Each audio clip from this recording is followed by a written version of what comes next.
Mismo ni Chairman George Erwin Garcia kanina, may mga troll farms, mga Autobots na Oo. nagma-mind conditioning na ng ating mga Kaya kababayan. nga, 'Di yung ba?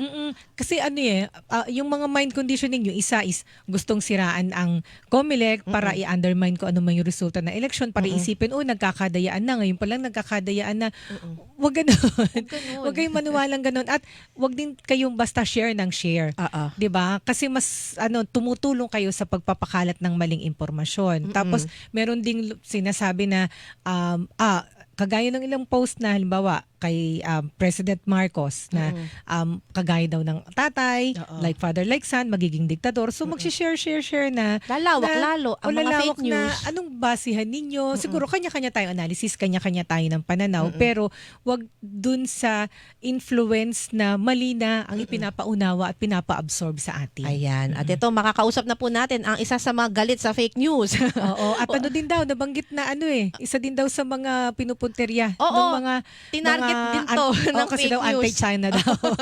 Ito po ang overall chairperson po ng House Quad Committee. Wala pong iba kundi si Representative Robert Ace Barbers. Good morning, sir. Welcome po muli sa Super Radio DCWB. Good morning po. Ay, good morning Isa and Nimpa, at magandang umaga rin po sa ating mga kababayan. Good morning po. Ito nga po, Congressman, talagang pinaiimbestigahan na ng ni Presidente Bongbong Marcos. Ito pong napaulat na pakikialam or panghihimasok umano ng China sa election 2025. Kayo po, sa House Quad Committee, ano pong inyong reaksyon dito? Well, kasi alam mo, nung nagsimula yung investigation against the illegal POGOs at saka itong drug syndicates na kung saan mga Chinese personalities ang involved, doon nag-umpisa yung mga paninira. Doon na makita mo, meron ang biglang naging vlogger bigla, no? At ang trabaho ay walang iba kundi sirain, no, ang mga tao na nag-iimbestiga, no, gaya nga dito sa Quadcom. And yun nga, that's precisely the point. Bakit nagkaroon ng TRICOM na kung saan imbestigahan itong mga vloggers na ito. Walang tigil yan, walang humpay yan, dahil sa tingin ko merong kumikita o merong instruction niya kung kanino man, no. And that is why dapat talaga malalimang investigasyon dito para matukoy itong source nitong mga fake news na ito, matukoy din kung sino yung nasa likod nito, at higit sa lahat magkaroon ng isang regulatory policy o framework nang sa ganun hindi maabuso itong ano na ito. Opo. Pero yes po. Pero Congressman Barbers, kung totoo nga itong sinasabi na interference ng China sa election 2025, ano po yung mga nakikita niyong possibilities? Kasi syempre, bukod sa election, mahalaga po itong pagboboto natin, na naririyan din po yung usapin pa rin ng West Philippine Sea, nandiyan pa rin yung issue ng POGO at iba pa. Napakahalaga itong mga panahon na ito, no? Kasi kapag namayagpag yung mga fake news na yan, maaring gamitin niya mga kwentong yan na fake o ika nga yung mga fabricated stories to destroy a candidate, or hindi kaya ay destroy the institution, sirain ang integridad at credibility ng election. At higit sa lahat, pwede nilang gawin pagpapakalat nito habang nagkakaroon tayo ng botohan, no? Kaya dapat talaga maging mapanuri, maging matalino tayo mga Pilipino. Huwag tayong papayag na gagamitin tayo nitong mga foreigners na ito, no, para sirain ang ating demokrasya at ang ating institusyon. Opo. Meron din kayong mga kasamahan sa Kamara na nagsabi po, Congressman Barbers, na dapat kasuhan ng treason yung binabanggit na isang Philippine-based firm or PR firm na nag-hire ng mga troll o kaya nag-hire ng mga keyboard warriors. Kasi naalala ko, doon po sa investigation ng House Quad Committee, kahit po ng House Tri-Committee, may mga sinasabi na baka may mga state-sponsored na ganyan nga po na binabayaran para talaga siraan yung administration, yung mga vloggers na magpakalat palalo ng mga fake news, etc. Well, dapat unang-una nating tukuyin para sa akin ay yung mga vloggers na yan, no? Kasi kung totoong ito nga sila ang talagang nagpapakalat nitong mga fake news na to at matukoy natin na galing talaga sa kanila yung information, walang pinagkaiba to sa Makapili nung panahon ng Hapon. No? Ito nga yung sinasabi ko, bagong Makapili. Dahil pagtatraidor sa bayan yan, no? Mas mukhang pinapaboran ang naratibo ng banyaga kaysa sa katotohanan na nangyayari sa ating lipunan. Yes, I think dapat na mas malaliman na investigation, pero I don't know if treason, the crime of treason can be applied kasi na-apply lamang yan kapag may gera. No? But meron ding mga violation sa batas kung mapapatunayan na meron silang ginawang paglabag. Kaya dapat tingnan mabuti malalimang investigation. But more than that, sabi ko nga, yung mga actors. Sino tong actors? Kung totoong mga Pilipino ito, ito ang dapat unahing kasuhan. Kung ito naman ay mga AI-generated o hindi kaya mga bots kung tawagin, dapat pigilan ito dahil makakasira ito ng ating democratic institutions. Congressman Barbers, curious lang ako, nakita ho ba dun sa inyong investigasyon dito sa mga fake news, sa mga troll farms, na kasi ang nakita ko dun sa mga hearing, mga pro-Duterte, di ba? Yung mga vloggers. Pro-Duterte vloggers. Oh, so, same people ba yun? Pro-Duterte and mga naglalabas din ng mga fake news o kung information yun, totoo man o hindi, na tungkol sa China, same people po ba? Sila-sila din yun? Well, base dun sa initial na findings ng committee, meron talagang mga vloggers dyan na walang minsan nasa kaliwa, minsan nasa kanan. So, ako personally, ang tingin ko siguro, baka may ibang motivation itong mga ito. Maaaring may financial consideration o hindi kaya talagang opinionated lang at kanilang pinapayag yung kanilang opinion. Kaya nga, napaka-importante, Isa and Nympha, na una-una makita natin kung ito ay isang sistematikong paninira o pagpapakalat ng isang peking impormasyon, hindi naman pwedeng opinion lang ng mga tao yan. No? Maaring merong nasa likod nito at maaring may konsiderasyon ito. Whatever that is, we don't know. And that is the reason why gusto nating imbestigahan. Ayun. So ano pa lang po, wala pa kayong conclusion kung systematic. Ito kasi in fairness naman dun sa mga vlogger, syempre, kagaya ho natin, may karapatan din na magkaroon ng sariling pananaw, karapatan din na magkaroon ng sariling analysis, di ba? May kakampihan ka rin talaga naman, may papanigan at papanigan ka. So, wala pa po kayong conclusion, sir, kung ito'y systematic, nababayaran talaga o may nagpopondo na isang tao o isang gobyerno. Well, so far wala pa, no. Nagulat lang kami dun sa expose, of course, ni no. Kasi nga nung dalawang nakaraang hearing ng TRICOM, ako personally hindi rin ako naka-attend kasi nasa probinsya ako. Pero itong susunod sigurado kasi medyo malapit naman ang eleksyon. Magkakaroon na ng mahababang oras para mapag-aralan kung ano na yung initial findings. At baka meron na sigurong initial conclusion. I am not sure, Nympha and Isa, kung meron na. Kasi nga, hindi nga ako naka-attend. But sabi ko nga, kung talagang ma-determine na merong isang sistematikong programa, parang sindikato, no, na nasa likod nito, dapat tukuyin ito ng mga authorities. Of course, dapat respetuhin yung kalayaan sa pamamahayag at saka yung opinion ng ating mga kababayan. No? But ang tinutukoy naman natin dito kung kanino galing yung mga peking impormasyon at yung pag-aabuso sa paggamit ng mga social media platforms para ikapanira o makapanira ng ating mga kababayan at ng ating institusyon. Opo.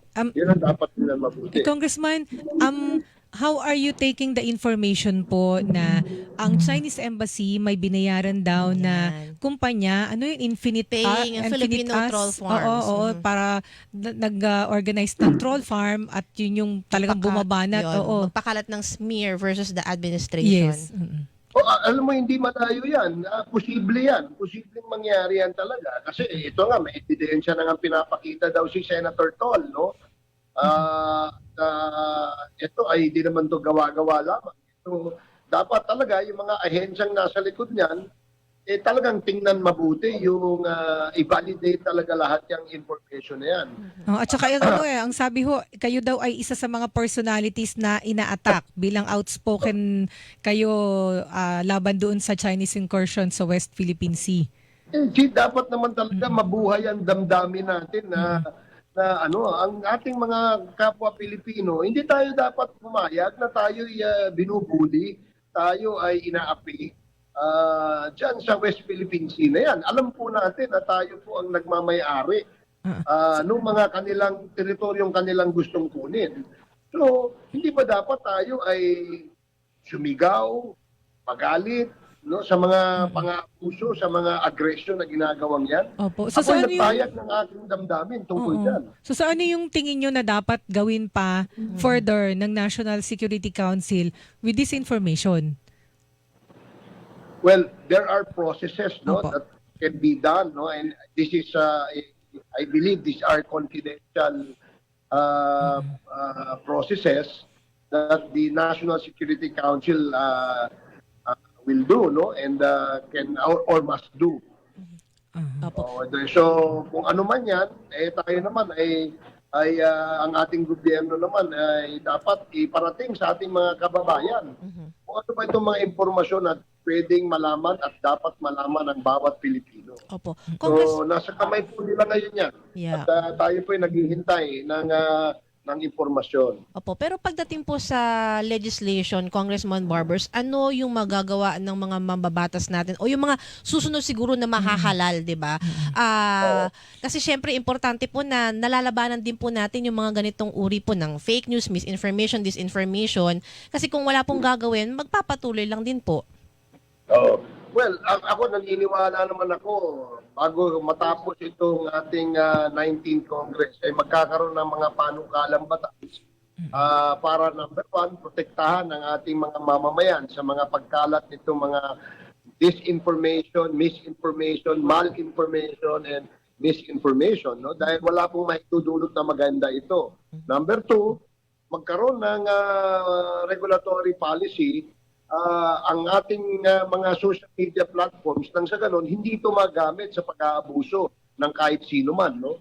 Pangatlo, yung mga nakalabat ng batas at klarong ang ginawang pagbablog o ang layunin ay manira ang puri o hindi kaya ay makapanira ng institusyon, dapat yan magkaroon ng accountability. At of course, number four, para sa akin, personal kong itong opinion, magkaroon ng isang, it could be an agency or a private group, no, that will sanction members of those or actors of the social media platforms. Meaning, magkaroon sila ng sarili nilang mga rules. Kapag sila ay lumabag sa kanilang sariling rules, ay dapat magkaroon sila ng sanction sa kanilang asosasyon.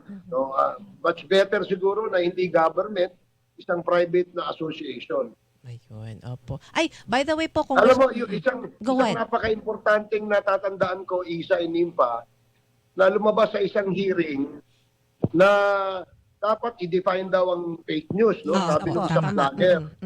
Tama naman, kaya nga natin inihearing para magkaroon tayo ng tama at acceptable na definition ng ano ba yung fake news. Kasi hindi pwedeng gawin mong rason na dahil nga yung fake news ngayon, maaaring fake, hindi na fake news 100 years from na, kagaya daw kay Galileo. Doon nga, alam mo yung kay Galileo yung teorya, na pag-aralan ng scientifico yun, scientific mayroong empirical data at saka scientific based research yun.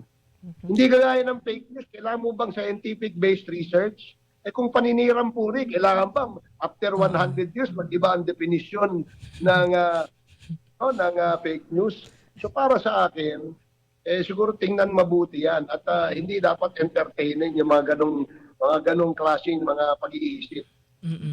So hanggang June 30 na lang ang itong Congress, 'di ba? Yeah, Itong 19th 19th Congress. Oo. Meron pang mga kinontempt, meron pang mga inisyo ng warrant of arrest pero hindi pa naaresto. Yun nga po, Anong buti na lang gagawin sa nabanggit kanila, mo. sir? Yun. Tuloy-tuloy yung contempt order na yan until this Congress will terminate its hearing. So while wala pa hong termination, sila po ay under contempt at kailangan pong madetena, no? Kaya po hinahanap po sila ngayon yung pong na-cite in contempt. Opo. Pangalanan na po natin yung isa, si Attorney Harry Roque. Pero Yan. Congressman Barber, si Attorney Roque po nag-seek ng asylum, 'di ba, sa Netherlands. Apparently sinasabi niya na politically persecuted daw siya. Hindi ko nga alam saan punto at paano nga nagkaroon ng ganung ideya si Attorney Harry Roque na siya ay politically persecuted. Siya naman ang umiwas na humarap sa Quadcom, no? Tsaka yung investigasyon sa kanya tungkol sa Pogo hindi ba? Yun na nga. Kaya umiwas siya at siya ang nag-volunteer ng mga papeles, dokumento na isusurrender niya o ipapakita niya, isasubmit niya, pero hindi niya sinubmit. Bagkus siya ay nagtago, siya ay umalis ng bansa. So, I don't know if that can be used as a basis dun sa kanyang application for asylum, no? Para sa akin, siguro, hindi ganun ang basihan. Siguro, baka meron din siyang pwedeng gawing basihan. I don't know. I really don't know. Opo. Honestly. So sir, makukwash lang yung mga automatic makukwash, mawawala yung warrant of arrest laban sa kanila, yung contempt sa kanila ng komite o ng Kamara kapag nagsara itong Congress, 19th Congress sa June 30. That is correct. Until June 30, ngayon, if the next Congress, yung 20th Congress, ay nakita nila na kinakailangan ipagpatuloy ang mga inquiry in aid of legislation ng mga committee yan, pwede po nilang gawin yun. Yan po ay nasa na po ng leadership, no, ng ating Kongreso sa 20th Congress. Opo. Pero kayo po, Congressman Barbers, ano pong meron po ba kayong mensahe kay Attorney Roque? Kasi minsan may mga ipinopost din po kasi siya sa kanyang social media page na regarding po sa naging investigation ng House Quadcom at iba pang mga issues po. Alam mo, opinion niya yun. Pero pinaka-the best sana na humarap siya. Uwi siya dito, humarap siya sa atin para once and for all, kung talagang siya ay walang kinalaman doon sa pogo na yan, illegal na pogo na yan, pwede naman yan depensahan yung kanyang sarili. Ika nga niya, magaling siyang abogado. Di dapat depensahan niya yung sarili niya dyan. No? Ito ay hindi naman po kami korte. Ang amin po ay gusto lamang natin makita ang katotohanan tungkol sa likod nitong pagkakadawit niya sa illegal na pogo. The rest will follow, no? Kung ang aming committee report, ang mga ahensya na ng gobyerno ang kikilos diyan. Ayaw niyang humarap sa Quadcom, pwede siyang humarap sa mga ahensya like the DOJ or even NBI, no? Opo. Ayun. And with that po, maraming pong salamat, Congressman Barber, sa inyo po laging panahon sa amin dito sa Super Radio DZBB. Ingat po kayo palagi. Thank you po, Congressman. Thank you, sir. Yeah. Happy Sunday, Isa and Impam, at more power sa inyong program. Happy Sunday din po. Ayan, salamat po. Hilingan, walang pinoprotektahan.